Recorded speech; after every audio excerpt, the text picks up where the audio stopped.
दर्शकों ब्रेक तो बाद तुहाडा भरपूर स्वागत है। हुण आपां जो ਇਹ वाला सैगमेंट करन जा रहे हैं, एंड वाला सैगमेंट करन जा रहे हैं जिस विच अज दा इशू भी होएगा और ईमेल्स भी होणगियां और नाल ही अज दा विचार भी होएगा। सो तुसीं साडे नाल इस तरह ही बने रहना देखण लई थैंक यू सो मच जी। डॉक्टर साहब की कहना चाहोगे? देखो पिछले दिनों च असीं एक सैगमेंट मां बोली पंजाबी ते कीता बिल्कुल और उस दा कारण सी कि किवें Punjab and Haryana high court दे एक बिल्कुल एंटाई कॉन्स्टिट्यूशन और पंजाब राजभाषा एक्ट की उलंघना करदे उहदा जारी किया फरमान कि जिहड़ा पंजाब दे लोअर कोर्ट्स काम जिहड़ा है वो पंजाबी च नहीं होना चाहिए, अंग्रेजी च होए।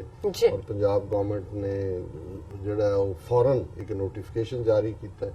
तो पंजाब दे जागरूक वकीलों की एक जथेबंदी ने और जमहूरी सभावां और दूसरिਆਂ ਦੀ बदौलत वक्ती तौर के उत्ते जिहड़ा उस दे उत्ते रोक लाई गई है। जिहड़ी पंजाब सरकार ने नोटिफिकेशन जारी किया। चाहिदा तो यह सी कि जिहड़ा अनकॉन्स्टिट्यूशनल आर्डर सी पंजाब हरियाणा हाई कोर्ट का इस नूं पंजाब सरकार सुप्रीम कोर्ट दे विच चैलेंज कर दी।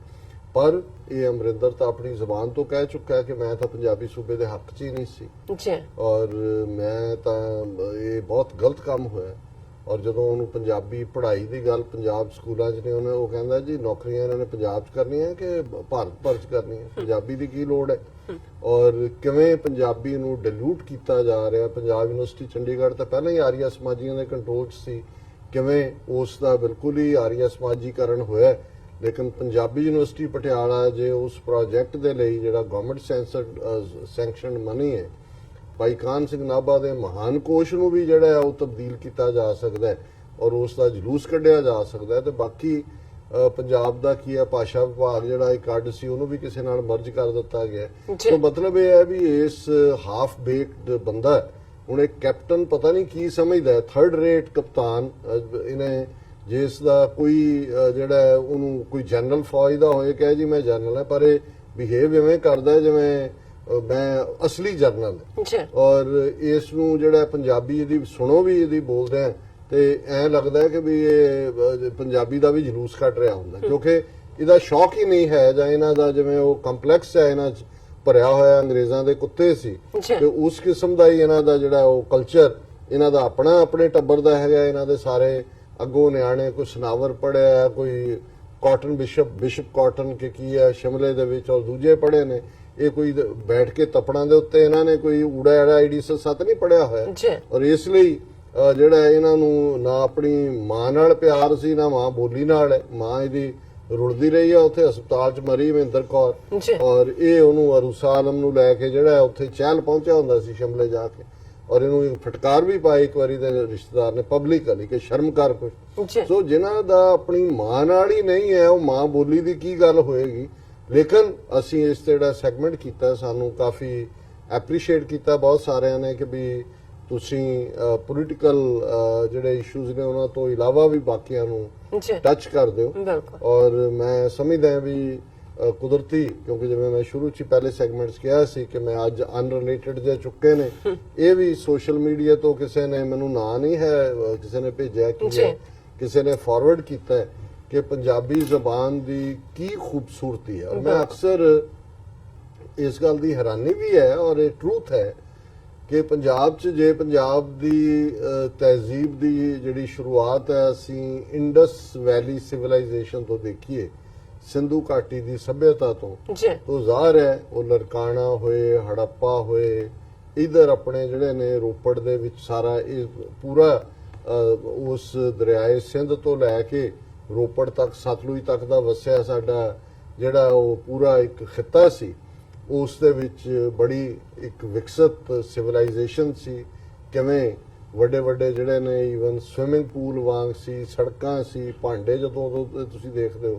सो ज़ाहिर है जिहड़ी पंजाबी दा क्रेडल जां पंजाबी दा जन्म इस च होया ये ठीक है कि आके जिहड़े फिर हाकम आंदे गए वक्त दे उत्ते जिहड़े जिहड़े भी जिन्हां दा दाबा पैंदा गया ਉਹ ਜਿਹੜੇ ਨੇ ਉਹਨਾਂ ਦੀਆਂ ਜ਼ਬਾਨਾਂ ਹਾਵੀ ਹੁੰਦੀਆਂ ਗਈਆਂ ਪਰ ਇੱਕ ਉਹਦੀ ਖੂਬਸੂਰਤੀ ਜ਼ਬਾਨ ਦੀ ਰਹੀ ਜਿੱਥੇ ਜਿੰਨੇ ਲੋਕ ਆਉਂਦੇ ਗਏ ਉਹਨਾਂ ਦੀਆਂ ਜ਼ਬਾਨਾਂ ਦੇ ਜਿਹੜੇ ਵਰਤੋਂ ਵਾਲੇ ਲਫ਼ਜ਼ ਸੀ ਉਹ ਵੀ ਪੰਜਾਬੀ ਨੇ ਲੈ ਲਏ ਜੀ। ਔਰ ਨਤੀਜੇ ਦੇ ਤੌਰ ਤੇ ਜਿੱਥੇ ਪੰਜਾਬੀ ਅਮੀਰ ਹੁੰਦੀ ਗਈ ਉੱਥੇ ਇੱਕ ਇਹ ਵੀ ਪਾਰਟ ਰਿਹਾ ਕਿ ਕਿਉਂਕਿ ਜਦੋਂ ਤੁਸੀਂ ਨੇਟਿਵਸ ਦੇ ਉੱਤੇ ਪੰਜਾਬ ਦੀ ਕੋਈ ਹੋਣੀ ਇਸ ਕਿਸਮ ਦੀ ਸੀ ਕਿ ਇੰਡਸ ਵਾਦੀ ਦੇ ਉਸ ਤੋਂ ਬਾਅਦ ਕਦੇ ਵੀ ਜਿਹੜਾ ਆਪਣਾ ਜਿਹੜਾ ਉਹ ਸਾਰਾ ਸੱਭਿਆਚਾਰ ਦੀ ਥਾਂ ਤੇ ਦੂਸਰੇ ਜਿਹੜੀਆਂ ਤਹਿਜ਼ੀਬਾਂ ਨੇ ਉਹ ਹਾਵੀ ਹੁੰਦੀਆਂ ਗਈਆਂ ਜੀ ਜ਼ਿੰਦਗੀ ਟਫ ਸੀ ਬਿਲਕੁਲ ਕਦੇ ਸਿਖਰ ਦੀ ਧੁੱਪ ਹੈ ਜਦੋਂ ਅਸੀਂ ਜਿਹੜਾ ਉਹ ਜੇਠ ਹਾੜ ਤੱਪੇ ਦੀ ਗੱਲ ਕਰਦੇ ਆ ਤਾਂ ਫਿਰ ਭਾਦੋਂ ਦੇ ਚਮਾਸੇ ਹੁਣ ਕੱਲਾ ਇਹ ਨਹੀਂ ਵੀ ਜੇਠ ਹਾੜ ਗਰਮੀਆਂ ਹੁਣ ਭਾਦੋਂ ਜਿਹੜਾ ਸ਼ੁਰੂ ਹੁੰਦਾ ਹੈ ਜਦੋਂ ਤੇ ਨਾਲ ਦੀ ਨਾਲ ਹੁਮਸ ਵਾਲੀ ਗਰਮੀ ਘਟ ਜਾਂਦੀ ਜੇਠ ਹਾੜ ਵਾਲੀ ਨਹੀਂ ਉਸ ਤੋਂ ਵੀ ਬਦਤਰ ਔਰ ਉਹਦੇ ਬਾਰੇ ਅਕਸਰ ਪੰਜਾਬੀ ਦਾ ਅਖਾਣ ਹੈ ਕਿ ਜੀ ਜਿਹੜਾ ਉਸ ਦੀ ਚਮਾਸੇ ਤੋਂ ਡਰਦਾ ਮੁੰਡਾ ਜਿਹੜਾ ਸਾਧ ਹੋ ਗਿਆ ਸੀ ਕਿਸਾਨ ਦਾ ਉਹਨੇ ਕਿਹਾ ਇਹਦੇ ਕੋਲੋਂ ਤਾਂ ਚੰਗਾ ਭੁੱਖੇ ਰਹਿ ਕੇ ਜਾ ਕੇ ਜਗਣਾ ਇਹ ਕੰਮ ਨਹੀਂ ਕਰਨਾ ਸੋ ਜ਼ਾਹਰ ਇਸੇ ਤਰ੍ਹਾਂ ਜਦੋਂ ਕੋਰਾ ਪੈਂਦਾ ਠੰਡ ਹੁਣ ਤਾਂ ਔਰ ਕਦੇ ਕਦੇ ਉਹ ਜਿਹੜੇ ਗਸ਼ਤੇ ਗੁਬਾਰ ਜਿਹਨੂੰ ਜ਼ਫਰ ਨੇ ਕਿਹਾ ਬਹਾਦਰ ਸ਼ਾਹ ਨੇ ਉਹ ਵੀ ਸਾਡੇ ਪਲੇਨਸ ਦੇ ਵਿੱਚ ਮੈਂ ਗਸ਼ਤ ਉੱਡਦਿਆਂ ਚਾਰ ਲੂ ਚੱਲਣਾ ਹੁਣ ਸਿਰੇ ਦੇ ਮੌਸਮ ਵੀ ਤਬਦੀਲੀ ਹੈ ਤੇ ਲੋਕ ਵੀ ਫਿਰ ਸਿਰੇ ਦੇ ਨੇ ਐਕਸਟ੍ਰੀਮਿਸਟ ਇਧਰ ਐਕਸਟ੍ਰੀਮ ਚ ਆ ਜਾਂ ਉਧਰ ਐਕਸਟ੍ਰੀਮ ਚ ਸੋ ਜਦੋਂ ਤੁਸੀਂ ਜਿਸ ਲਫ਼ਜ਼ ਕਦੋਂ ਘੜੇ ਜਾਂਦੇ ਨੇ ਕਿਸੇ ਜ਼ੁਬਾਨ ਦੇ ਬਿਲਕੁਲ ਜਦੋਂ ਕਿ ਉਸ ਦੇ ਲਈ ਲਫ਼ਜ਼ ਦੀ ਲੋੜ ਹੁੰਦੀ ਹੈ ਜੀ ਹੁਣ ਮੈਨੂੰ ਕੋਈ ਗਲਤ ਸਾਬਤ ਕਰੇ ਜੇ ਮੈਂ ਗਲਤ ਹੈ ਮੈਨੂੰ ਇਹ ਦੱਸਿਆ ਗਿਆ ਕਿ ਵੀ ਪਸ਼ਤੋ ਜ਼ਬਾਨ ਦੇ ਵਿੱਚ ਥੈਂਕ ਯੂ ਤੇ ਪਲੀਜ਼ ਲਫ਼ਜ਼ ਦੇ ਕੋਈ ਲਫ਼ਜ਼ ਨਹੀਂ ਹੈਗੇ ਹਰਿਆਣਵੀ ਜਾਟਾਂ 'ਚ ਵੀ ਨਹੀਂ ਹੈ ਹੁਣ ਥੈਂਕ ਯੂ ਤਾਂ ਹੈ ਜੋ ਅਸੀਂ ਥੈਂਕ ਯੂ ਕਹਿਣਾ ਜੇ ਤੁਸੀਂ ਮਾਰਨਾ ਹੈ ਕਿ ਲਿਆਓ ਵੀ ਔਰ ਪਲੀਜ਼ ਤਾਂ ਹੈ ਜੇ ਤੁਸੀਂ ਕਿਸੇ ਦੀ ਖੁਸ਼ਾਮਦ ਕਰਨੀ ਹੈ ਸੋ ਉਹਦੇ ਲਈ ਲਫ਼ਜ਼ ਹੀ ਨਹੀਂ ਨੇ ਜਾਂ ਭਾਰਤ ਦੀਆਂ ਸਾਰੀਆਂ ਜ਼ਬਾਨਾਂ ਦੇ ਵਿੱਚ ਹੌਬੀ ਲਫ਼ਜ਼ ਦੇ ਲਈ ਕੋਈ ਲਫ਼ਜ਼ ਨਹੀਂ ਹੈ ਜਿਹੜਾ ਸ਼ੌਕ ਹੈ ਇਹ ਉਰਦੂ ਚੋਂ ਆਇਆ ਜਾਂ ਪਰਸ਼ੀਅਨ ਚੋਂ ਆਇਆ ਹੈ ਜਾਂ ਪਰਸ਼ੀਅਨ ਚੋਂ ਉਰਦੂ ਚ ਆਇਆ ਹੁਣ ਤੁਸੀਂ ਕਿਸੇ ਜ਼ਬਾਨ ਚ ਸੰਸਕ੍ਰਿਤ ਤੋਂ ਲੈ ਕੇ ਸਾਰੀਆਂ ਜ਼ਬਾਨਾਂ ਹੀ ਦੱਸ ਦਿਓ ਕਿ ਜਿਹੜਾ ਹੌਬੀ ਦੇ ਲਈ ਕੀ ਸ਼ਬਦ ਹੈ ਜਾਂ ਸ਼ੌਕ ਦੇ ਲਈ ਕੀ ਸ਼ਬਦ ਹੈ ਹੀ ਨਹੀਂ ਕੋਈ ਸ਼ੌਕ ਹੈ ਹੀ ਕੋਈ ਨਹੀਂ ਤੁਸੀਂ ਬਾਹਰ ਨਿਕਲੋਗੇ ਕਰੋਗੇ ਜਿਹੜਾ ਉਹ ਸਵੇਰ ਤੋਂ ਸ਼ਾਮ ਤੱਕ ਜਿਹੜਾ ਉਹ ਕੋਲੂ ਦਾ ਬੈਨ ਬਣਨਾ ਉਹੀ ਤੁਹਾਡਾ ਜਿਹੜਾ ਹੈ ਸੋ ਇਸ ਲਈ ਪੰਜਾਬੀ ਜ਼ਬਾਨ ਇੱਕ ਤਾਂ ਇਸ ਕਿਸਮ ਦਾ ਸਾਰਾ ਰਿਹਾ ਔਰ ਇਹ ਵੀ ਜ਼ਬਾਨ ਜਿੰਨੀਆਂ ਜੋ ਤੁਸੀਂ ਦੁਨੀਆ ਜਿਹੜੀਆਂ ਅੱਜ ਬੜੀਆਂ ਗ੍ਰੇਟ ਲੈਂਗੁਏਜਸ ਬਣੀਆਂ ਹੋਈਆਂ ਨੇ ਇੰਗਲਿਸ਼ ਹੈ ਫ੍ਰੈਂਚ ਹੈ ਸੋ ਉਹਦਾ ਕਾਰਨ ਇਹ ਹੈ ਕਿ ਉਹਨਾਂ ਦੇ ਕੋਲ ਰਾਜ ਸ਼ਕਤੀ ਸੀ ਜਦੋਂ ਪੋਲੀਟੀਕਲ ਪਾਵਰ ਆਈ ਤੇ ਉਹਨਾਂ ਦੀ ਜਿਹੜੀ ਜ਼ਬਾਨ ਸੀ ਪਰਸ਼ੀਅਨ ਗ੍ਰੇਟ ਉਹਨੂੰ ਵੀ ਰਹੀ ਹੈ ਜਿਹੜੀ ਹੈ ਸਟੇਟ ਪਾਵਰ ਪਰ ਪੰਜਾਬੀ ਦੀ ਕਾਟ ਇਹ ਹੈ ਖੂਬਸੂਰਤੀ ਇਹ ਹੈ ਕਿ 5000 ਸਾਲ ਦੇ ਪੀਰੀਅਡ ਚ 1966 ਨੂੰ ਛੱਡ ਕੇ ਜਦੋਂ ਕਿ ਰੀਆਰਗੇਨਾਈਜੇਸ਼ਨ ਐਕਟ ਦੇ ਥੱਲੇ ਪੰਜਾਬੀ ਰਾਜ ਭਾਸ਼ਾ ਬਣੀ ਜਿਵੇਂ ਉਹਦੀਆਂ ਜੜ੍ਹਾਂ ਹੁਣੇ ਕੱਢ ਰਹੇ ਨੇ 50 ਸਾਲ ਚ ਕੀ ਹਾਲ ਕਰ ਦਿੱਤਾ ਈਵਨ ਸਿੱਖ ਰਾਜ ਦੇ ਵੇਲੇ ਵੀ ਮਹਾਰਾਜਾ ਰਣਜੀਤ ਸਿੰਘ ਦੇ ਪੀਰੀਅਡ ਚ ਵੀ ਜਿਹੜੀ ਕੋਰਟ ਲੈਂਗੁਏਜ ਸੀ ਉਹ ਪਰਸ਼ੀਅਨ ਸੀ ਫਾਰਸੀ ਸੀ ਹੁਣ ਇੱਕ ਇਹਦੇ ਬਾਵਜੂਦ ਕਿ 5000 ਸਾਲ ਚ ਕੋਈ ਸਟੇਟ ਪੈਟਰਨੇਜ ਨਹੀਂ ਮਿਲੀ ਕਿਸੇ ਸਟੇਟ ਨੇ ਉਹਨੂੰ ਓਨ ਕਰਕੇ ਰਾਜ ਭਾਸ਼ਾ ਨਹੀਂ ਬਣਾਇਆ ਜੇ ਪੰਜਾਬੀ ਅੱਜ ਵੀ ਸਰਵਾਈਵ ਕਰਦੀ ਹੈ ਕਰੋੜਾਂ ਲੋਕ ਦੁਨੀਆ ਭਰ ਦੇ ਵਿੱਚ ਪੰਜਾਬੀ ਬੋਲਦੇ ਨੇ ਮੈਂ ਕਈ ਵਾਰੀ ਪਾਕਿਸਤਾਨੀ ਸਾਡੇ ਜਿਹੜੇ ਪਪੂਲਰ ਟਾਕ ਸ਼ੋਜ਼ ਵਾਲੇ ਵੀ ਨੇ ਉਰਦੂ ਚ ਨੇ ਜ਼ਾਹਰ ਹੈ ਕੋਈ ਤੇ ਉਰਦੂ ਵਾਲੇ ਵੀ ਜਦੋਂ ਕਰਦੇ ਜਿਹੜੇ ਉਹਨਾਂ ਦੇ ਗੈਸਟ ਵੀ ਆਉਂਦੇ ਨੇ ਜਦੋਂ ਉਰਦੂ ਫਸ ਜਾਂਦਾ ਕਿਤੇ ਨਾ ਕਿਤੇ ਉਹ ਗੇਰ ਫਸਿਆ ਹੁੰਦਾ ਫਿਰ ਕਹਿਣਗੇ ਜਿਵੇਂ ਜੈਸਾ ਪੰਜਾਬੀ ਮੈਂ ਕਹਤੇ ਹੈ ਸੋ ਮਤਲਬ ਇਹ ਹੈ ਵੀ ਉਦੋਂ ਵੀ ਉਹਦੀ ਪੂਰਤੀ ਜਿਹੜੀ ਹੈ ਉਹ ਪੰਜਾਬੀ ਦੀ ਗੱਲ ਨਾਲ ਹੀ ਹੁੰਦੀ ਹੈ ਔਰ ਅੱਜ ਮੈਂ ਕੁਦਰਤੀ ਇਹ ਟੌਪਿਕ ਜਦੋਂ ਚੁਣਿਆ ਉਦੋਂ ਮੇਰੇ ਮਨ 'ਚ ਖਿਆਲ ਤਾਂ ਨਹੀਂ ਸੀ ਹੁਣ ਆ ਰਿਹਾ ਵੀ ਪੰਜਾਬੀ ਜ਼ਬਾਨ ਨੂੰ ਬਹੁਤ ਪਿਆਰ ਕਰਨ ਵਾਲੇ ਡਾਕਟਰ ਹਰਬੰਸ ਸਿੰਘ ਯੂਨੀਵਰਸਿਟੀ ਤੋਂ ਅੱਜ ਸਾਡੇ ਸਟੂਡੀਓ ਵੀ ਆਏ ਹੋਏ ਨੇ ਉਹਨਾਂ ਨੇ ਪੰਜਾਬੀ ਦਾ ਝੰਡਾ ਬੁਲੰਦ ਰੱਖਿਆ ਪੰਜਾਬੀ ਦੇ ਉਹ ਸ਼ਾਇਰ ਵੀ ਨੇ ਲਖਾਰੀ ਵੀ ਨੇ ਯੂਨੀਵਰਸਿਟੀ 'ਚ ਵੀ ਪੰਜਾਬੀ ਲਖਾਰੀ ਸਭਾ ਬਣਾਈ ਹੈ ਔਰ ਹਿਮਾਚਲ 'ਚ ਹੁੰਦੇ ਆ ਸਾਡੇ ਨਾਲ ਜਦੋਂ ਅਸੀਂ ਇਹ ਅੱਜ ਗੱਲਬਾਤ ਕਰ ਰਹੇ ਹਾਂ ਤਾਂ ਅੱਧੀ ਸਦੀ ਦੀਆਂ ਯਾਦਾਂ ਜਿਹੜੀਆਂ ਨੇ ਉਹ ਜੁੜੀਆਂ ਹੋਈਆਂ ਜਦੋਂ ਹਿਮਾਚਲ ਬਣਿਆ ਔਰ ਉਦੋਂ ਉਹਨਾਂ ਜਿਹੜਾ ਹਿੱਸਾ ਪੰਜਾਬ ਦਾ ਹਿਮਾਚਲ ਨਾਲ ਰਲਿਆ ਉੱਥੇ ਜ਼ਬਾਨ ਪੰਜਾਬੀ ਸੀ ਸੋ ਹਿਮਾਚਲ ਸਰਕਾਰ ਨੇ ਪੰਜਾਬੀ ਕੱਢ ਕੇ ਉਰਦੂ ਨੂੰ ਸੈਕੰਡ ਲੈਂਗੁਏਜ ਬਣਾਇਆ ਜਦੋਂ ਕਿ ਉਰਦੂ ਸਪੀਕਰ ਉੱਥੇ ਬਹੁਤ ਘੱਟ ਸੀ ਸੋ ਡਾਕਟਰ ਸਾਹਿਬ ਨੇ ਇੱਕ ਪੂਰੀ ਐਜੀਟੇਸ਼ਨ ਇਹਦੇ ਤੇ ਕੀਤੀ ਦਿੱਲੀ 'ਚ ਜਾ ਕੇ ਜਿਹੜਾ ਇੰਦਰਾ ਗਾਂਧੀ ਦੀ ਕੋਠੀ ਦੇ ਬਾਹਰ ਵਰਤ ਵੀ ਰੱਖਿਆ ਮਰਨ ਵਰਤ ਉਹ ਇੱਕ ਵੱਖਰੀ ਕਹਾਣੀ ਹੈ ਸੋ ਮੈਨੂੰ ਖੁਸ਼ੀ ਹੈ ਕਿ ਵੀ ਉਹ ਸਾਡੇ ਸਟੂਡੀਓ ਆਏ ਨੇ ਪਹਿਲੀ ਵਾਰ ਔਰ ਅੱਜ ਕੁਦਰਤੀ ਇਹ ਟੌਪਿਕ ਵੀ ਪੰਜਾਬੀ ਜ਼ਬਾਨ ਦਾ ਹੀ ਅਸੀਂ ਪਿਕ ਕੀਤਾ ਔਰ ਜ਼ਾਹਰ ਹੈ ਕਿ ਇਹ ਪੰਜਾਬੀ ਦੀ ਖੂਬਸੂਰਤੀ ਹੈ ਕਿ ਇਹਦੇ ਬਾਵਜੂਦ ਕਿ ਸਟੇਟ ਪੈਟਰਨੇਜ ਨਹੀਂ ਹੈ ਦੁਨੀਆ 'ਚ ਕਰੋੜਾਂ ਘਰਾਂ ਦੇ ਵਿੱਚ ਪੰਜਾਬੀ ਬੋਲਣੀ ਕਿਉਂਕਿ ਹੈ ਹੀ ਇੱਕ ਪਾਸੇ ਮਾਖਿਓ ਮਿੱਠੀ ਜ਼ਬਾਨ। ਜੀ। ਔਰ ਗੱਲ ਇਹੀ ਨਹੀਂ ਹੈ, ਜੇ ਤੁਸੀਂ ਰੂਹਾਨੀਅਤ ਦਾ ਕਮਾਲ ਦੇਖਣਾ ਹੈ, ਬੇਸ਼ੱਕ ਪਾਕਿਸਤਾਨ ਦੇ ਵਿੱਚ ਉਰਦੂ ਗਜ਼ਲ ਔਰ ਜ਼ਾਹਰ ਹੈ ਅਮੀਰ ਖੁਸਰੋ ਦੇ ਨਾਲ ਜੁੜਿਆ ਹੋਇਆ, ਮੈਂ ਵੀ ਇੰਜੋਏ ਕਰਦਾ ਜਾਂ ਉਹਨਾਂ ਦੇ ਪੋਇਟ ਗਾਲਬ ਔਰ ਮੀਰ ਤਕੀ ਮੀਰ, ਹਾਲੀ, ਅੱਜ ਦੇ ਦੌਰ 'ਚ ਫੈਜ਼ ਅਹਿਮਦ ਫੈਜ਼, ਜੀ। ਬੜੇ ਖੂਬਸੂਰਤ ਉਹਨਾਂ ਦੇ ਕਲਾਮ ਨੇ। ਪਰ ਜਦੋਂ ਵੀ ਅੱਜ ਵੀ ਇਹ ਪਾਕਿਸਤਾਨ ਦੀ ਬਹੁ ਗਿਣਤੀ ਔਰ ਅਸੀਂ ਇਧਰਲੇ ਪੰਜਾਬ 'ਚ ਵੀ ਇੰਡੀਅਨ ਆਕੂਪਾਈਡ ਪੰਜਾਬ ਬਾਹਰ ਇੰਜੋਏ ਕਰਦੇ ਹਾਂ, ਜਦੋਂ ਆਬਿਦਾ ਪਰਵੀਨ ਜਾਂ ਸਨਮ ਮਾਰਵੀ ਜਾਂ ਨੁਸਰਤ ਫਤਿਹ ਅਲੀ ਖਾਨ, ਇਹ ਸਾਰੇ ਬਾਬਾ ਬੁੱਲੇ ਸ਼ਾਹ ਦਾ ਕਲਾਮ, ਸੁਲਤਾਨ ਬਾਹੂ ਦਾ, ਹਾਸ਼ਮ ਦਾ, ਜੀ। ਜਾਂ ਈਵਨ ਜਿਹੜਾ ਇਹਨਾਂ ਨੇ ਸੂਫੀਆਨਾ ਅੰਦਾਜ਼ ਦੇ ਵਿੱਚ ਕਈ ਕੁਛ ਐਸਾ ਗਾਇਆ ਔਰ ਸਿੱਧੀ ਸਾਦੀ ਪੋਇਟਰੀ, ਲੋਕ ਝੂਮਣ ਲੱਗ ਜਾਂਦੇ ਨੇ। ਜੀ। ਤੁਸੀਂ ਉਹੀ ਸੁਣ ਰਹੇ ਹੁੰਦੇ ਹੋ। ਅਦਬ ਹਾਲਾਂ ਹਰ ਜ਼ਬਾਨ ਨੂੰ ਜਿਹੜੀ ਹੈ ਉਹਦੇ ਚ ਖੂਬਸੂਰਤੀ ਹੈ, ਉਰਦੂ ਦੇ ਵਿੱਚ ਪੋਇਟਰੀ ਚ ਆਪਣੀ ਖੂਬਸੂਰਤੀ ਹੈ ਔਰ ਜਿੰਨੀਆਂ ਜ਼ਬਾਨਾਂ ਸਿੱਖੀਆਂ ਜਾ ਸਕਦੀਆਂ ਨੇ, ਸਿੱਖੀਆਂ ਜਾਣੀਆਂ ਚਾਹੀਦੀਆਂ ਨੇ। ਜੀ। ਫਾਰਸੀ ਹੈ, ਕਲਾਸਿਕ ਜ਼ਬਾਨ ਹੈ ਔਰ ਅਲਾਮਾ ਇਕਬਾਲ ਜਿਹੜੇ ਬਹੁਤ ਵੱਡੇ ਉਰਦੂ ਦੇ ਸ਼ਾਇਰ ਵੀ ਨੇ, ਉਹਨਾਂ ਦਾ ਰੀਅਲ ਕੰਮ ਤਾਂ ਉਹ ਪਰਸ਼ੀਅਨ ਦੇ ਸਕਾਲਰ ਸੀ, ਇਸ ਲਈ ਉਹਨਾਂ ਦੀ ਈਵਨ ਉਰਦੂ ਪੋਇਟਰੀ ਦੇ ਵਿੱਚ ਵੀ ਬਹੁਤ ਸਾਰੇ ਲਫ਼ਜ਼ ਪਰਸ਼ੀਅਨ ਦੇ ਨੇ। ਜੀ। ਪਰ ਗੱਲ ਅਲਟੀਮੇਟਲੀ ਇਹੀ ਹੈ ਕਿ ਵੀ ਸਾਡੀ ਆਪਣੀ ਧਰਤੀ ਦੀ ਗੱਲ, ਔਰ ਜਿਹੜੀ ਇੱਕ ਹਵਾਲੇ ਨਾਲ ਉਹ ਗੱਲ ਕਹੀ ਜਾਂਦੀ ਹੈ ਕਿ ਪੰਜਾਬ ਦਾ ਪੁੱਤਰ ਕੋਈ ਕਿਤੇ ਗਿਆ ਫਾਰਸੀ ਸਿੱਖਣ ਤੇ ਕਈ ਸਾਲਾਂ ਬਾਅਦ ਮੁੜਿਆ ਤੇ ਉਹ ਲੂਆਂ ਦੇ ਦਿਨ ਸੀ ਔਰ ਉਹ ਆ ਰਿਹਾ ਵਾਪਸ ਤੇ ਉਸ ਨੂੰ ਪਿਆਸ ਲੱਗੀ ਔਰ ਉਹ ਜਿਹੜਾ ਆਵਾਜ਼ ਦੇ ਰਿਹਾ ਆਬ ਆਬ, ਹੁਣ ਆਬ ਫਾਰਸੀ ਦਾ ਲਫ਼ਜ਼ ਹੈ, ਲੋਕ ਆਲੇ ਦੁਆਲੇ ਸਾਰੇ ਦੇਖ ਰਹੇ ਨੇ, ਕੋਈ ਲੰਘਦੇ ਜਾਂਦੇ ਨੇ, ਉਹ ਕਹਿ ਰਿਹਾ ਆਬ ਆਬ, ਥੋੜੀ ਦੇਰ ਬਾਅਦ ਬੇਹੋਸ਼ ਹੋ ਕੇ ਉਹ ਮਰ ਗਿਆ। ਤੇ ਉਹਨੇ ਕਿਸੇ ਹੋਰ ਨੇ ਆ ਕੇ ਜਦੋਂ ਉਹਦੇ ਆਏ ਕੋਈ ਸੰਬੰਧੀ, ਉਹਨਾਂ ਨੇ ਕਿਹਾ ਵੀ ਕੀ ਹੋਇਆ, ਕਿ ਕੁਝ ਕਹਿੰਦਾ ਸੀ, ਕਹਿੰਦਾ ਕਿ ਵੀ ਇਹ ਮਰਨ ਤੋਂ ਪਹਿਲਾਂ ਕੁਝ ਆਬ ਆਬ ਕਰਦਾ ਸੀ। ਉਹ ਕਹਿੰਦਾ ਬੇੜਾ ਕਰਕੇ ਪਾਣੀ ਮੰਗਦਾ ਸੀ ਕਿ ਵੀ ਤੂੰ ਪਾਣੀ ਕਹਿੰਦੋ ਤੇ ਕੋਈ ਤੇਰੇ ਮੂੰਹ 'ਚ ਪਾਣੀ ਪਾਉਣਾ, ਤੂੰ ਆਬ ਆਬ ਕਰ ਰਿਹਾ। ਸੋ ਸਾਡੇ ਬਹੁਤਿਆਂ ਦਾ ਹਾਲ ਤਾਂ ਵੈਸੇ ਇਹ ਹੀ ਹੈ ਵੀ ਅਸੀਂ ਆਬ ਆਬ ਹੀ ਕਰ ਰਹੇ ਹਾਂ, ਇਹ ਅੰਗਰੇਜ਼ੀ ਬੋਲਾਂਗੇ, ਦੂਜੇ ਬੋਲਾਂਗੇ। ਆਪਣੇ ਘਰਾਂ 'ਚ ਜਿਹੜਾ ਅੱਜ ਇੱਕ ਰੁਝਾਨ ਹੈ ਪੰਜਾਬੀ ਨਾਲੋਂ ਟੁੱਟਣ ਦਾ, ਪੰਜਾਬੀ ਕੋਈ ਪੜ੍ਹਨ ਦਾ ਸ਼ੌਕ ਨਹੀਂ ਹੈ। ਜਿਹੜੇ ਲਿਖਾਰੀ ਵੀ ਨੇ ਉਹ ਵਿਚਾਰੇ ਆਪਣੀ ਕਿਤਾਬ ਲਿਖੀ ਤੇ ਆਪ ਹੀ ਦਸਤਖਤ ਕਰਕੇ ਦੇ ਰਹੇ ਹੁੰਦੇ ਨੇ ਵੀ ਆ ਲੈ ਲਓ ਭੇਟ, ਤੇ ਜਿਹਨੂੰ ਦੇ ਰਹੇ ਹੁੰਦੇ ਨੇ ਕਹਿੰਦੇ ਵੀ ਤੂੰ ਲਿਖੀ ਹੈ, ਕਹਿੰਦਾ ਤੂੰ ਹੀ ਦੱਸ ਦੇ ਕੀ ਲਿਖਿਆ, ਪੜ੍ਹਨ ਦੀ ਲੋੜ ਹੀ ਨਹੀਂ ਹੈ। ਸੋ ਇਹ ਜਿਹੜਾ ਇੱਕ ਰਾਈਟਰ ਅਪ ਆਇਆ ਕਿ ਵੀ ਇੱਕ ਫਿਕਰ ਪੰਜਾਬੀ ਦੀ ਬਿਊਟੀ ਨੂੰ ਸ਼ੋਅ ਕਰਦਾ ਹੈ ਕਿ ਕਿਵੇਂ ਇੱਕ ਫਿਕਰੇ ਦੇ ਲਈ ਹਿੰਦੀ ਜ਼ਬਾਨ ਉਸ ਦੇ ਵਿੱਚ ਕਿਵੇਂ ਉਹੀ ਲਫ਼ਜ਼ ਇਸਤੇਮਾਲ ਹੁੰਦਾ ਹੈ। ਔਰ ਉਹਨੇ ਲਿਖਾਰੀ ਨੇ 8 ਦਿੱਤੇ ਨੇ ਕਿ ਪੰਜਾਬੀ 'ਚ ਉਸੇ ਸ਼ਬਦ ਜਿਹੜਾ ਕਾਟ ਦੇ ਲਈ ਕੀ ਹੈ। ਸੋ ਪਹਿਲਾਂ ਤੁਸੀਂ ਹੁਣੇ ਮੈਂ ਤੁਹਾਡੇ ਹਵਾਲੇ ਕਰਦਾ ਜੀ, ਪਹਿਲਾਂ ਮੈਂ ਬੋਲਦੀ ਹਾਂ ਇਹਨਾਂ ਦਾ ਜੋ ਵੀ ਇਹਨਾਂ ਨੇ ਲਿਖਿਆ। ਪਹਿਲਾਂ ਕਹਿੰਦੇ ਨੇ ਕਿ ਹਿੰਦੀ ਇੱਕ ਗਰੀਬ ਬੋਲੀ ਹੈ ਤੇ ਪੰਜਾਬੀ ਇੱਕ ਅਮੀਰ ਬੋਲੀ ਹੈ, ਜਿਸ ਕੋਲ ਕਿਸੇ ਗੱਲ ਨੂੰ ਪ੍ਰਗਟ ਕਰਨ ਲਈ ਅਥਾਹ ਸਮਰੱਥਾ ਹੈ। ਪੰਜਾਬੀ ਬੋਲੀ ਵਿੱਚ ਕਿਰਿਆਵਾਂ ਵੀ ਬਹੁਤ ਹਨ। ਹਿੰਦੀ ਵਿੱਚ ਕਹਿਣਗੇ ਰਾਮ ਨੇ ਸ਼ਾਮ ਕੇ ਬਾਲ ਕਾਟ ਦਿਏ। ਇਹ ਹੁਣ ਉਦਾਹਰਨਾਂ ਸ਼ੁਰੂ ਕੀਤੀਆਂ ਉਹਨੇ ਕਿ ਵੀ ਕਾਟਣ ਦੇ ਲਈ ਕਿਵੇਂ ਹਿੰਦੀ ਦੇ ਵਿੱਚ ਕੋਈ ਵਰਡ ਹੈ ਜੀ, ਰਾਮ ਨੇ ਸ਼ਾਮ ਕੇ ਬਾਲ ਕਾਟ ਦਿਏ। ਜੀ, ਉਹਨਾਂ ਦਾ ਦੂਸਰਾ ਹੈਗਾ ਸ਼ਾਮ ਨੇ ਖਰਬੂਜ਼ਾ ਕਾਟ ਦਿਆ। ਹਾਂ, ਹੁਣ ਬਾਲ ਵੀ ਕੱਟੇ ਜਾਂਦੇ ਨੇ, ਖਰਬੂਜ਼ਾ ਵੀ ਹਿੰਦੀ 'ਚ ਹੀ ਕੱਟਿਆ ਜਾਂਦਾ ਹੈ। ਚੂਹੇ ਨੇ ਰੱਸੀ ਕਾਟ ਦੀ। ਚੂਹਾ ਵੀ ਜਿਹੜਾ ਹੁਣ ਰੱਸੀ ਕਾਟੇਗਾ। गीता ने सीता की बात काट दी। वाह, क्या बात है, बात काट दी। मैं भी आपकी बात काट रहा हूँ, काट रहे हैं जी, गोपाल को कुत्ते ने काट लिया। वाह वाह वाह, गोपाल का भी काम कुत्ते ने किया, काटा उसने। गोपी को सांप ने काट लिया। लोग कुत्ता भी काटता है, सांप भी काटता है, पर कुत्ता और सांप एक ही नस्ल हुए।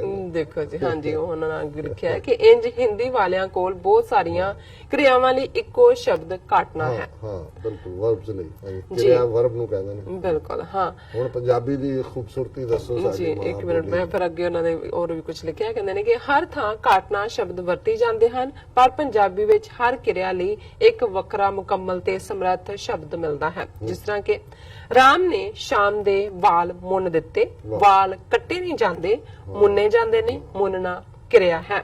ਜਿਵੇਂ ਚਵਲ ਸਮਝਾਇਆ ਨਹੀਂ ਜਾ ਸਕਦਾ, ਦਿਖਾਇਆ ਜਾ ਸਕਦਾ। ਇਹ ਵੀ ਪੰਜਾਬੀ ਦਾ ਦਿਖਾ ਚਵਲ ਕੀ ਹੁੰਦਾ, ਮਤਲਬ ਚਵਲ ਦਾ ਕਹਿੰਦਾ ਜੀ ਚਵਲ ਦਿਖਾਇਆ ਨਹੀਂ ਜਾ, ਜੋ ਸਮਝਾਇਆ ਨਹੀਂ ਜਾ ਸਕਦਾ, ਦਿਖਾਇਆ ਜਾਂਦਾ ਜੀ। ਦੂਸਰਾ ਉਹਨਾਂ ਨੇ ਕਿਹਾ ਸ਼ਾਮ ਨੇ ਖਰਬੂਜ਼ਾ ਚੀਰ ਦਿੱਤਾ, ਖਰਬੂਜ਼ਾ ਕੱਟਿਆ ਨਹੀਂ ਜਾਂਦਾ, ਚੀਰਿਆ ਜਾਂਦਾ ਹੈ, ਚੀਰਨਾ ਕਿਰਿਆ ਹੈ। ਵਾਹ।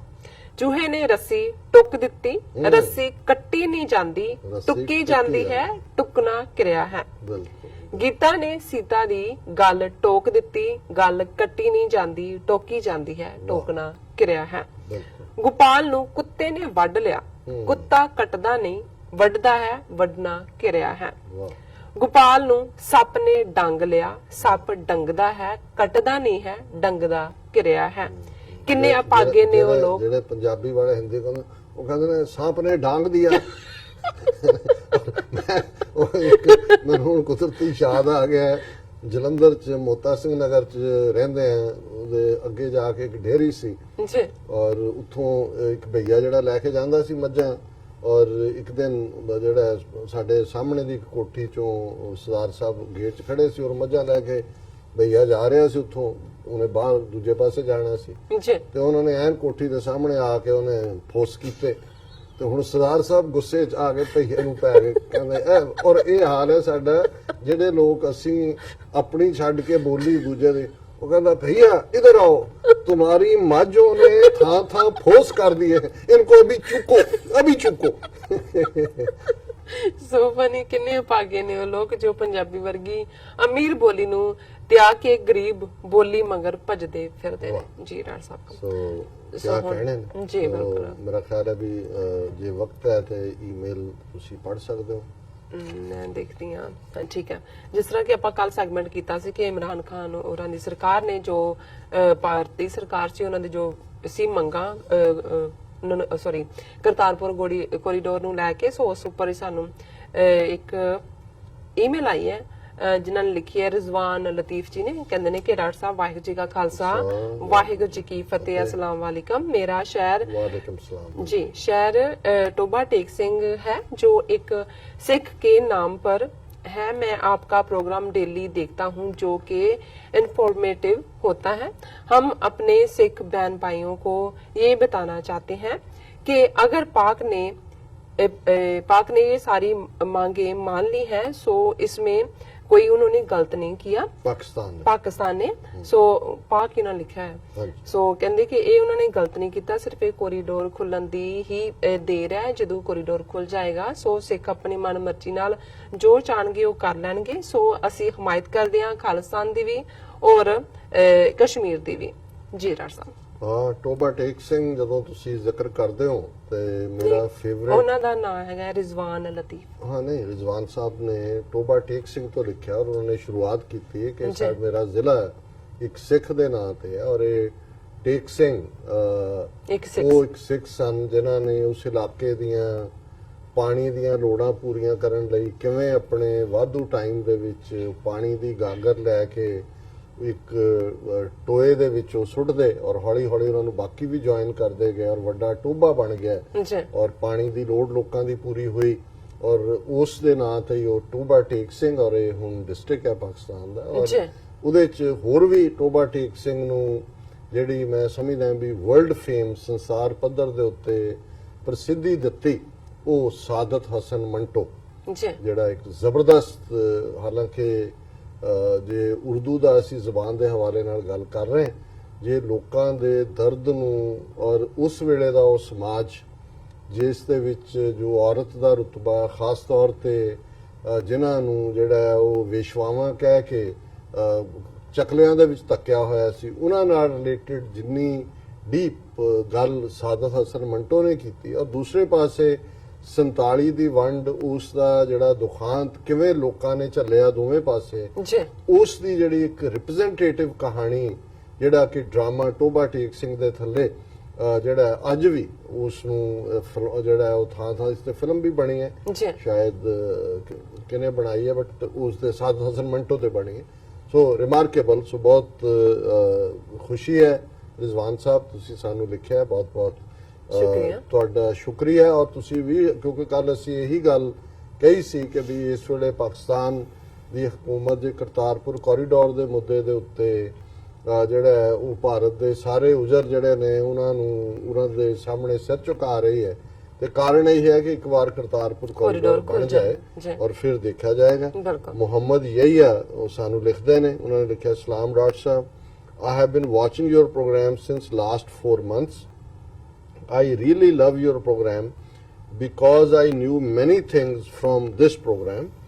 You talk about old traditions of Punjab कि मैं कुछ महीनों तो इस प्रोग्राम ਨੂੰ ਦੇਖਦਾ ਹਾਂ 4 ਮਹੀਨਿਆਂ ਤੋਂ ਔਰ ਮੈਂ ਬਹੁਤ ਸਾਰੀਆਂ ਨਵੀਆਂ ਚੀਜ਼ਾਂ ਇਸ ਤੋਂ ਸਿੱਖੀਆਂ ਨੇ ਕਿਉਂਕਿ ਤੁਸੀਂ ਪੰਜਾਬ ਦੀ ਰਵਾਇਤ ਟ੍ਰੈਡੀਸ਼ਨ ਦੀ ਗੱਲ ਕਰਦੇ ਹੋ। Your analysis is good. Quaid-e-Azam did his good and we got our land, but unfortunately Sikh leaders were misguided by Hindus, so couldn't achieve their goal कि Quaid-e-Azam ने अपनी कौम ਨੂੰ ਅਗਵਾਈ ਦਿੱਤੀ ਔਰ ਅੱਜ ਸਾਡੇ ਕੋਲ ਮੁਲਕ ਹੈ ਔਰ ਸਿੱਖ ਲੀਡਰਸ਼ਿਪ ਹਿੰਦੂਆਂ ਦੇ ਚਾਂਸੇ 'ਚ ਫਸੀ ਔਰ ਆਪਣਾ ਨਿਸ਼ਾਨਾ ਹਾਸਲ ਨਹੀਂ ਕਰ ਸਕੀ। I pray to Allah that you get Khalistan. If Khalistan is achieved, then for sure Kashmir issue will be resolved. Please make aware Sikh leaders of Indian Punjab to support you. I daily watch your program. Regards, Muhammad Yahya. Nice. ਉਹਨਾਂ ਨੇ ਕਿਹਾ ਵੀ ਪੰਜਾਬ ਦੇ ਸਿੱਖ leader ਵੀ ਜਿਹੜੇ ਨੇ ਉਹ ਇਸ idea ਦੀ support ਕਰਨ ਔਰ ਉਹਨਾਂ ਨੇ ਕਿਹਾ ਵੀ ਮੈਂ ਤੁਹਾਡਾ ਪ੍ਰੋਗਰਾਮ ਰੋਜ਼ ਦੇਖਦਾ। ਸੋ ਮੁਹੰਮਦ ਯਹੀਆ ਜੀ ਤੁਹਾਡਾ ਬਹੁਤ ਬਹੁਤ ਸ਼ੁਕਰੀਆ ਔਰ ਮੇਰਾ ਖਿਆਲ ਹੈ ਤੁਸੀਂ ਹੁਣ ਅਸੀਂ ਅੱਜ ਦਾ ਵਿਚਾਰ ਤੇ ਆ ਜਾਣੇ ਜੀ। ਡਾਕਟਰ ਸਾਹਿਬ ਕੀ ਕਹਿਣਾ ਚਾਹੋਗੇ? देखो, सावन सरसी कामणी चरण कमल स्यों प्यार, मन तन रत्ता सच रंग इको नाम आधार, बिख्या रंग कुड़ाविया दिसण सभे छार, और अमृत बूंद सुहावनी मिल साधु पीवण हार। ਹੁਣ ਇਹ ਜਦੋਂ ਅੱਜ ਸਾਵਣ ਦੇ ਮਹੀਨੇ ਦੀ ਸ਼ੁਰੂਆਤ ਹੈ, ਪਹਿਲੀ ਸਾਵਣ ਹੈ ਔਰ ਗੁਰਦੁਆਰਾ ਸਾਹਿਬਾਨ ਦੇ ਵਿੱਚ 12 ਮਾਹ ਦਾ ਪਾਠ ਕੀਤਾ ਜਾਏਗਾ ਜਿੱਥੇ ਸ਼ਾਮ ਦੇ ਦੀਵਾਨ ਵੀ ਨੇ ਔਰ 12ਵਾਂ ਮਾਝ ਜਿਹੜਾ ਗੁਰੂ ਅਰਜਨ ਸਾਹਿਬ ਦੇ ਨੇ ਬਖਸ਼ਿਸ਼ ਕੀਤਾ ਹੈ ਉਸ ਚੋਂ ਇਹ ਸਾਵਣ ਦੇ ਮਹੀਨੇ ਦਾ ਉਪਦੇਸ਼ ਜਾਂ ਪਾਠ ਸਿੱਖ ਸੰਗਤਾਂ ਸੁਣਦੀਆਂ ਨੇ। ਕਿਉਂਕਿ ਅਸੀਂ ਬਹੁਤ ਵਾਰ ਜਿਹੜਾ ਓਰੀਜਨਲ ਸੋਰਸ ਹੈ ਉਸ ਨਾਲੋਂ ਜਿਹੜੀਆਂ ਪਾਸੇ ਦੀਆਂ ਚੀਜ਼ਾਂ ਨੇ ਉਹਨਾਂ ਚੋਂ ਜ਼ਿਆਦਾ ਜਿਹੜਾ ਉਹ ਕੁਝ ਹਾਸਲ ਕਰਨਾ ਚਾਹੁੰਦੇ। ਇਸ ਲਈ ਜਿਵੇਂ ਮੂਲ ਜੇ ਇਸਲਾਮ ਦੀ ਗੱਲ ਕਰੀਏ ਤਾਂ ਇਸਲਾਮ ਦਾ ਮੂਲ ਕੁਰਾਨ ਮਜੀਦ ਹੈ, ਪਰ ਅਨਫੋਰਚੂਨੇਟਲੀ ਬਹੁਤ ਵਾਰ ਜਿਹੜੀਆਂ ਸੈਕੰਡਰੀ ਸੋਰਸਸ ਨੇ ਜਿਨ੍ਹਾਂ ਨੂੰ ਇਸਲਾਮ ਨੇ ਉਲਝਾਇਆ ਉਹ ਕੁਰਾਨ ਮਜੀਦ ਦਾ ਜੇ ਮੈਸੇਜ ਕਲੀਅਰਲੀ ਹੋਏ ਤਾਂ ਫਿਰ ਫੈਕਸ਼ਨਲਿਜ਼ਮ ਨਹੀਂ ਸੀ ਹੋਣਾ, ਫਿਰ ਇਹ ਨਹੀਂ ਸੀ ਹੋਣਾ ਕਿ ਜੀ 72 ਫਿਰਕੇ ਨੇ ਇਸਲਾਮ ਦੇ ਵਿੱਚ ਜਾਂ ਕੌਣ ਕਿਸ ਹਦੀਸ ਦੀ ਕੀ ਇੰਟਰਪ੍ਰੀਟੇਸ਼ਨ ਕਰਦਾ ਹੈ। ਤਾਂ ਇਸੇ ਤਰ੍ਹਾਂ ਮੈਂ ਦੇਖ ਰਿਹਾ ਵੀ ਅੱਜ ਸਾਡੇ 'ਚ ਵੀ ਬਹੁਤ ਸਾਰੀ ਜਿਹੜੀ ਕੋਈ ਕਿਸੇ ਸੋਰਸ ਨੂੰ ਲੈ ਕੇ ਜਾਂ ਕਿਸੇ ਨੂੰ ਕਹਾਣੀਆਂ ਸਾਖੀਆਂ ਜਾਂ ਦੂਜੇ ਨੂੰ ਅਸੀਂ ਆਧਾਰ ਬਣਾ ਕੇ ਬਹਿਸ ਮੁਬਾਹਿਸੇ 'ਚ ਪੈ ਰਹੇ, ਪਰ ਸਾਡਾ ਮੂਲ ਜਿਹੜਾ ਉਹ ਗੁਰੂ ਗ੍ਰੰਥ ਸਾਹਿਬ ਦੀ ਬਾਣੀ ਔਰ ਗੁਰੂ ਗ੍ਰੰਥ ਸਾਹਿਬ ਦੀ ਬਾਣੀ 'ਚ ਜਿੱਥੇ ਗੁਰੂ ਸਾਹਿਬਾਨ ਨੇ ਬਲਿਹਾਰੀ ਕੁਦਰਤ ਵਸਿਆ ਤੇਰਾ ਅੰਤ ਨਾ ਜਾਈ ਲਖਿਆ ਕਿ ਇਹ ਕੁਦਰਤ ਜਿਹੜੀ ਕਾਦਰ ਦੀ ਬਣਾਈ ਹੋਈ ਹੈ, ਇਹਦੇ 'ਚ ਕਾਦਰ ਰਿਫਲੈਕਟ ਹੁੰਦਾ ਤੇ ਕੁਦਰਤ ਦੇ ਬਦਲਦੇ ਮੌਸਮ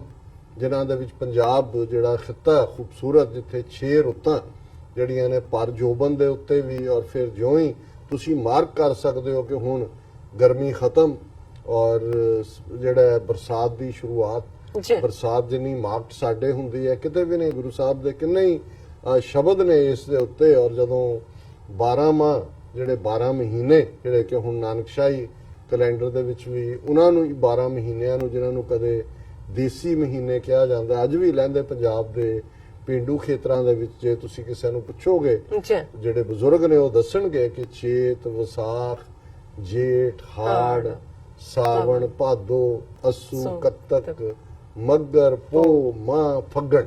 ਹੁਣ ਇਹ 12 ਮਹੀਨੇ ਨੇ ਔਰ ਇਹੀ 12 ਮਹੀਨੇ ਜਿੱਥੇ ਗੁਰੂ ਅਰਜਨ ਸਾਹਿਬ ਦੇ 12 ਮਾਹ ਜਿਸ ਬਾਣੀ ਦਾ ਨਾਂ ਹੀ 12 ਮਹੀਨਿਆਂ ਦੇ ਉੱਤੇ ਹੈ ਮਾਝ ਹੈ, ਇਸੇ ਤਰ੍ਹਾਂ ਗੁਰੂ ਨਾਨਕ ਸਾਹਿਬ ਦੀ ਉਚਾਰੀ ਬਾਣੀ ਰਾਗ ਤੁਖਾਰੀ ਦੇ ਵਿੱਚ ਉਹਨਾਂ ਨੇ ਵੀ 12 ਮਾਹ ਜਿਹੜਾ ਉਚਾਰਨ ਕੀਤਾ ਔਰ ਬੜੀ ਖੂਬਸੂਰਤ ਜੇ ਤੁਸੀਂ ਦੋਨਾਂ ਹੀ ਵਕਤ ਨਹੀਂ ਹੁੰਦਾ ਸਾਡੇ ਕੋਲ ਜੇ ਮੈਂ ਦੋਨਾਂ ਦਾ ਨੂੰ ਪੜ੍ਹਾਂ ਬਰਾਬਰ ਤੇ ਮੈਸੇਜ ਉਹੀ ਹੈ ਪਰ ਇਸ ਕਿਸਮ ਦੀ ਖੂਬਸੂਰਤੀ ਇੱਕ ਪਾਸੇ ਤੁਸੀਂ ਇੱਕ ਵੱਖਰੇ ਰਾਗ 'ਚ ਦੇਖ ਰਹੇ ਹੋ ਤੁਖਾਰੀ ਦੇ ਵਿੱਚ, ਇੱਕ ਪਾਸੇ ਰਾਗ ਮਾਝ 'ਚ ਦੇਖ ਰਹੇ ਹੋ।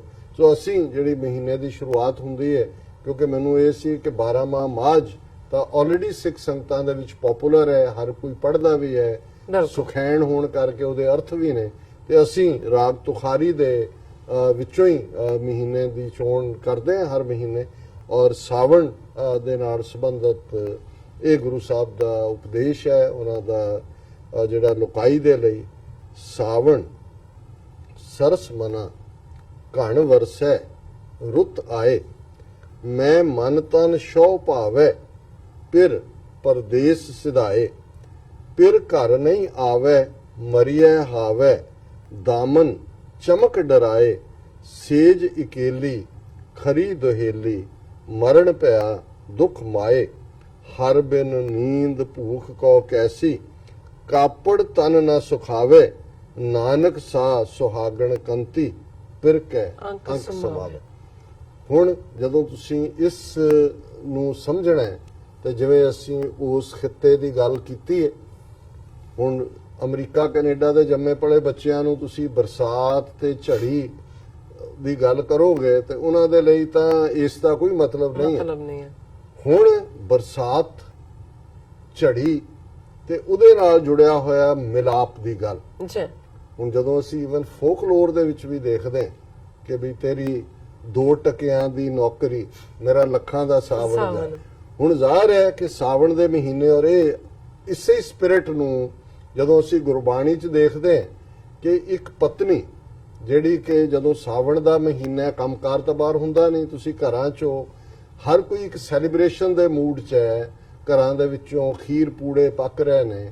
ਔਰ ਜਿਸ ਇਸਤਰੀ ਦਾ ਪਤੀ ਬਾਹਰ ਹੈ, ਪਰਦੇਸ 'ਚ ਹੈ, ਪਤੀ ਤੋਂ ਉਹ ਦੂਰ ਹੈ, ਔਰ ਉਸ ਦੇ ਅੰਦਰ ਕੀ ਚੱਲ ਰਿਹਾ ਹੈ। ਪਹਿਲਾਂ ਤਾਂ ਦੁਨਿਆਵੀ ਜਿਹੜੀ ਅਸੀਂ ਪਾਰਟ ਤੋਂ ਦੇਖੀਏ ਕਿ ਇੱਕ ਉਸ ਵਿਛੋੜੇ ਦਾ ਦੁੱਖ, ਉਸ ਪੀੜ ਨੂੰ ਮਹਿਸੂਸ ਕਰਨਾ ਕਿ ਮੇਰਾ ਸ਼ੌ ਮੇਰੇ ਨਾਲ ਨਹੀਂ ਹੈ, ਤੇ ਦੂਸਰੇ ਪਾਸੇ ਮੌਸਮ ਦੀ ਖੂਬਸੂਰਤੀ ਜਿਸ ਦੇ ਵਿੱਚ ਫਿਰ ਉਹ ਪੀੜ, ਉਹ ਬਿਰਹਾ, ਉਹ ਵਿਰਾਗ ਹੋਰ ਵੀ ਪ੍ਰਬਲ ਹੁੰਦਾ ਹੈ। ਹੁਣ ਇਸ ਨੂੰ ਜੋੜਿਆ ਰੂਹਾਨੀ ਦੁਨੀਆ ਦੇ ਨਾਲ, ਸਮਝਾ ਕੇ ਇਹ ਗੱਲ ਕਿ ਜਿਵੇਂ ਜਿਹੜੀ ਰੂਹ ਰੱਬ ਨਾਲੋਂ ਟੁੱਟੀ ਹੋਈ ਹੈ, ਉਸ ਦੀ ਚਾਹਨਾ ਜੇ ਉਸਨੇ ਜੁੜਨਾ ਤੇ ਫਿਰ ਉਹ ਵਿਰਾਗ, ਕਾਂਗ ਕਿ ਹੋਰ ਕੋਈ ਚੀਜ਼ ਚੰਗੀ ਨਾ ਲੱਗੇ। ਜਿਵੇਂ ਸਾਵਣ ਦੇ ਮਹੀਨੇ ਦੇ ਵਿੱਚ ਪਿਰ ਤੋਂ ਵਿਰਵੀ ਜਿਹੜੀ ਇਸਤਰੀ ਹੈ ਉਹ ਤੜਫ ਰਹੀ ਹੈ। ਸੋ ਇਹਦੀ ਸ਼ੁਰੂਆਤ ਹੈ ਸਾਵਣ ਸਰਸ ਮਨ, ਸਰਸ ਰਸ ਵਾਲਾ ਸਾਵਣ। ਰਸ ਵਾਲਾ ਸਾਵਣ ਆਇਆ। ਹੁਣ ਇਹਦੀ ਗੱਲ ਇਸ਼ਕ ਹਕੀਕੀ ਨਾਲ ਜੋੜ ਕੇ ਕਿ ਕਿਵੇਂ ਘਣ ਵਰਸੇ ਰੁੱਤ ਆਏ। ਘਣ ਬੱਦਲ ਨੂੰ ਕਹਿੰਦੇ ਨੇ ਕਿ ਬੱਦਲ ਵਰ ਰਹੇ ਨੇ, ਰੁੱਤ ਆ ਗਈ ਹੈ ਸਾਵਣ ਦੀ। ਲੇਕਿਨ ਕੀ ਹੈ, ਮੈਂ ਮਨ ਤਨ ਸ਼ੌ ਭਾਵੈ ਫਿਰ ਪਰਦੇਸ ਸਿਧਾਏ। ਮੇਰਾ ਪਿਆਰਾ ਪਰਦੇਸ 'ਚ ਬੈਠਾ ਹੈ, ਮੈਂ ਉਸ ਰੱਬ ਨਾਲੋਂ ਟੁੱਟੀ ਹੋਈ ਹੈ, ਔਰ ਮੇਰੇ ਮਨ ਤੇ ਤਨ ਦੋਨਾਂ ਨੂੰ ਪਿਆਰਾ ਚੰਗਾ ਲੱਗਦਾ ਹੈ, ਪਰ ਮੇਰਾ ਪਿਆਰਾ ਤੇ ਮੇਰੇ ਨਾਲ ਨਹੀਂ ਹੈ, ਮੇਰਾ ਪਤੀ ਮੇਰੇ ਕੋਲ ਨਹੀਂ ਹੈ। ਫਿਰ ਘਰ ਨਹੀਂ ਆਵੇ ਮਰੀਐ ਹਾਵੇ, ਦਾਮਨ ਚਮਕ ਡਰਾਏ। ਹੁਣ ਜਦੋਂ ਮੀਂਹ ਪੈਂਦੇ ਨੇ, ਝੜੀ ਤਾਂ ਹੁੰਦੀ ਹੈ, ਫਿਰ ਬਿਜਲੀ ਵੀ ਚਮਕਦੀ ਹੈ, ਲਿਸ਼ਕਦੀ ਹੈ। ਅਸੀਂ ਬਿਜਲੀ ਚਮਕਣ, ਲਿਸ਼ਕਣ, ਕਿਉਂਕਿ ਚਮਕ ਦੇ ਨਾਲ ਉਹਦੀ ਲਿਸ਼ਕ ਜਿਹੜੀ ਹੈ, ਉਹਦੀਆਂ ਅੱਖਾਂ ਬਿਜਲੀ ਵਾਂਗ ਲਿਸ਼ਕਦੀਆਂ, ਬਿਜਲੀ ਦੀ ਲਿਸ਼ਕ ਹੈ। ਫਿਰ ਘਰ ਨਹੀਂ ਆਵੇ ਮਰੀਏ ਹਾਵੇ, ਪਿਆਰਾ ਘਰ ਨਹੀਂ ਆਇਆ ਤੇ ਮੈਂ ਤਾਂ ਹੌਕਿਆਂ ਨਾਲ ਮਰ ਰਹੀ ਹਾਂ। ਦਾਮਨ ਚਮਕ ਡਰਾਏ। ਹੁਣ ਤਾਂ ਅਸਮਾਨ ਦੇ ਵਿੱਚ ਜਦੋਂ ਬੱਦਲਾਂ 'ਚੋਂ ਬਿਜਲੀ ਚਮਕਦੀ ਹੈ ਤੇ ਉਸ ਤੋਂ ਵੀ ਮੈਨੂੰ ਡਰ ਲੱਗਦਾ ਹੈ। ਸੇਜ ਇਕੇਲੀ ਖਰੀ ਦੁਹੇਲੀ, ਮਰਨ ਪਿਆ ਦੁੱਖ। ਹੇ ਮੇਰੀ ਮਾਂ, ਮੈਂ ਜਦੋਂ ਸੇਜ ਵੱਲ ਦੇਖਦੀ ਹਾਂ ਤੇ ਮੇਰਾ ਪਤੀ ਮੇਰੇ ਨਾਲ ਨਹੀਂ ਹੈ, ਮੈਂ ਇਕੱਲੀ ਹੈ ਤੇ ਮੈਂ ਦੁਹੇਲੀ ਹੈ, ਮੈਂ ਦੁੱਖ ਦੇ ਵਿੱਚ ਹਾਂ। ਹੇ ਮੇਰੀ ਮਾਂ, ਮੇਰੇ ਲਈ ਤਾਂ ਇਹ ਮੌਤ ਵਾਂਗ ਹੈ ਕਿ ਮੇਰਾ ਪਤੀ ਮੇਰੇ ਕੋਲ। ਔਰ ਇਹ ਰੂਹ ਦੀ ਗੱਲ ਹੈ ਕਿ ਜਿਹੜੀ ਰੂਹ ਵਾਹਿਗੁਰੂ ਦੇ ਪਿਆਰ ਤੋਂ ਸਖਣੀ ਹੈ, ਉਹ ਉਸ ਪੀੜ ਚੋਂ ਹੈ ਜਿਹਨੂੰ ਗੁਰੂ ਅਰਜਨ ਸਾਹਿਬ ਨੇ ਫਰਮਾਇਆ ਸੀ, ਮਿਲ ਮੇਰੇ ਪ੍ਰੀਤਮਾ ਜੀਓ ਤੁਧ ਬਿਨ ਖਰੀ ਨਿਮਾਣੀ, ਮੈਂ ਨੈਣੀ ਨੀਂਦ ਨਾ ਆਵੇ ਜੀਓ, ਭਾਵੇ ਅੰਨ ਨਾ ਪਾਣੀ। ਪਾਣੀ ਅੰਨ ਨਾ ਭਾਵੇ, ਮਰੀਏ ਹਾਵੇ, ਵਿਣ ਫਿਰ ਕਿਉਂ ਸੁਖ ਪਾਈਏ। ਮੇਰਾ ਪਿਆਰਾ ਉਸ ਤੋਂ ਬਿਨਾਂ, ਔਰ ਇਹ ਸ਼ਬਦ ਉਸ ਪਾਸੇ ਲੈ ਜਾਂਦਾ ਹੈ, ਹਰ ਬਿਨ ਨੀਂਦ ਭੂਖ ਕੋ ਕੈਸੀ, ਕਾਪੜ ਤਨ ਨਾ ਸੁਖਾਵੇ। ਕਿ ਉਸ ਵਾਹਿਗੁਰੂ ਦੇ ਪਿਆਰ ਤੋਂ ਬਿਨਾਂ, ਵਾਹਿਗੁਰੂ ਮੇਰੇ ਅੰਦਰ ਨਹੀਂ ਹੈ, ਮੈਨੂੰ ਭੁੱਖ ਵੀ ਹੈ ਜਿਹੜੀ ਹੈ, ਮੈਂ ਭੁੱਖਾ, ਮੈਨੂੰ ਕੱਪੜੇ ਵੀ ਚੰਗੇ ਨਹੀਂ ਲੱਗਦੇ। ਨਾਨਕ ਸਾ ਸੁਹਾਗਣ ਕੰਤੀ, ਫਿਰ ਕੈ ਅੰਕ ਸਮਾਵੇ। ਗੁਰੂ ਨਾਨਕ ਸਾਹਿਬ ਫਰਮਾਉਂਦੇ ਨੇ ਕਿ ਉਹੀ ਸੁਹਾਗਣ ਹੈ, ਉਹੀ ਰੂਹ ਕੰਤ ਵਾਲੀ ਰੱਬ ਜੀ। ਵਾਲੀ ਕਹਾਣ ਦੀ ਹੱਕਦਾਰ ਹੈ। ਫਿਰ ਕਿਆ ਅੰਕ ਸਮਾਵੇ, ਜਿਵੇਂ ਦੁਨਿਆਵੀ ਤੌਰ ਦੇ ਉੱਤੇ ਅਸੀਂ ਗੋਦ ਦੇ ਵਿੱਚ ਆਣਾ, ਗੜ ਨਾਲ ਲੱਗਣਾ, ਇਹ ਇੱਕ ਕੰਪਲੀਸ਼ਨ ਹੁੰਦੀ ਹੈ ਇਸ਼ਕ ਮਿਜ਼ਾਜੀ ਦੀ। ਇਸੇ ਤਰ੍ਹਾਂ ਫਿਰ ਕਿਆ ਅੰਕ ਸਮਾਵੇ, ਉਸ ਰੱਬ ਦੇ ਨਾਲ ਇਕਮਿਕ ਹੋਣਾ, ਇਹ ਇਸ਼ਕ ਹਕੀਕੀ ਔਰ ਇਹੀ ਚਾਹਨ ਹੈ ਜਿਸ ਨੂੰ ਅਸੀਂ ਵਸਲ ਕਹਿੰਦੇ ਹਾਂ। ਜੀ। ਇੱਕ ਪਾਸੇ ਵਿਛੋੜਾ ਹੈ, ਬਿਰਹ ਹੈ, ਦੂਸਰੇ ਪਾਸੇ ਵਸਲ ਹੈ। ਔਰ ਇਹ ਗੁਰੂ ਸਾਹਿਬ ਫਰਮਾਉਂਦੇ ਨੇ ਕਿ ਉਹ ਹੀ ਰੂਹ ਰੱਬ ਦੇ ਨਾਲ ਇਕਮਿਕ ਹੁੰਦੀ ਹੈ ਜਿਹੜੀ ਇਸ ਵੈਰਾਗ ਚੋਂ ਨਿਕਲ ਕੇ ਉਸ ਦੀ ਯਾਦ। ਜੀ ਰਾਜ ਸਾਹਿਬ, ਤੁਹਾਡਾ ਬਹੁਤ ਬਹੁਤ ਸ਼ੁਕਰੀਆ। ਤੁਸੀਂ ਅੱਜ ਦੇ ਅਹਿਮ ਇਸ਼ੂ ਤੇ ਅੱਜ ਦਾ ਵਿਚਾਰ ਸਾਡੇ ਦਰਸ਼ਕਾਂ ਨਾਲ ਸਾਂਝਾ ਕੀਤਾ। ਇੱਥੇ ਲੈਣੇ ਆਪਣੇ ਵਿਊਅਰਸ ਕੋਲ ਇਜਾਜ਼ਤ। ਵਿਊਅਰਸ, ਤੁਹਾਡਾ ਬਹੁਤ ਬਹੁਤ ਸ਼ੁਕਰੀਆ। ਤੁਸੀਂ ਆਪਣੇ ਕੀਮਤੀ ਸਮੇਂ ਵਿੱਚ ਸਮਾਂ ਕੱਢ ਕੇ ਸਾਨੂੰ ਆਪਣੇ ਰਾਏ ਤੇ ਸੁਝਾਅ ਭੇਜੇ ਨੇ ਤਾਂ ਭੇਜਦੇ ਰਹਿਣਾ ਸਾਡੇ ਇਸ ਪਤੇ ਤੇ sos@tveri4.tv ਤੇ ਅਸੀਂ ਆਪਣਾ ਪ੍ਰੋਗਰਾਮ ਲੈ ਕੇ ਫਿਰ ਦੁਬਾਰਾ ਤੁਹਾਡੇ ਸਨਮੁਖ ਹੋਵਾਂਗੇ। ਤਦ ਤੱਕ ਲਈ ਮੈਨੂੰ ਤੇ ਆਪਣਾ ਸੁਣਾ ਗਿਆ ਦੋ ਦੇਖਦੇ ਰਹੋ TVeri4। ਬੁਲਾ ਦਿਓ ਫਤਿਹ। ਵਾਹਿਗੁਰੂ ਜੀ ਕਾ ਖਾਲਸਾ, ਵਾਹਿਗੁਰੂ ਜੀ ਕੀ ਫਤਿਹ।